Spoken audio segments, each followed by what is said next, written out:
Several years ago, after I was released of serving a bishop the second time, my wife came to me. She said, I think that we need to provide more service. And I said, honey, I'm great for that. She said, I think we need to start going to the temple every Friday. And I said, in my mind, I thought, what a stupid idea. But I've been married to my wife long enough that what came out of my mouth was, honey, what a great idea. Because that's what you say to my wife when she comes up with things like that. And so she said, okay, well, we'll go to the temple every Friday. And I thought, oh dear. And I said, well, why don't we do sealings at the temple? Because you can do sealings in like an hour and you can get in and get out on your lunch break. And so we started going to the temple every Friday during my lunch break, and it turned out to be a wonderful experience. But early on this, when you go to the temple to do sealings, those of you who are members of our church will know, those of you who aren't, is that you kneel at an altar and you're married in proxy for other people who never had a chance to be sealed in the temple before. Whether they accept it or not, that's up to them. And so you kneel down at the temple altar. And so this one day we were kneeling down at the temple altar and I started feeling really nauseous and I started feeling really lightheaded.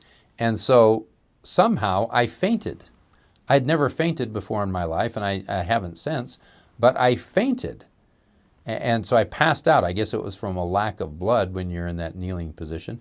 And I just fell down and I fainted. And so I woke up and my face was right down against the top of the altar. There's a little doily on it, and I didn't know what happened. I remember feeling kind of nauseous, and the next thing I knew, I woke up and I was looking at these doilies. And so they kind of stood me up, and I didn't know how long. It seemed like I might have been passed out for a long time, but I didn't know. I guess it was only a few seconds, but I didn't know. And so I was very disoriented and I was very confused. And so what they do is they prop you up in the corner and they give you some orange juice, so you can revive.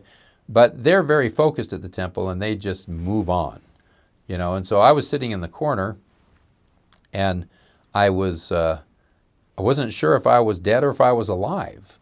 And I thought, is this what it's like to be dead? Because I really was still disoriented. And so I looked over at the altar and there was my wife with another man because they just moved on and brought somebody else in and were continuing on. And so the thought came to my mind, she didn't even wait 10 seconds.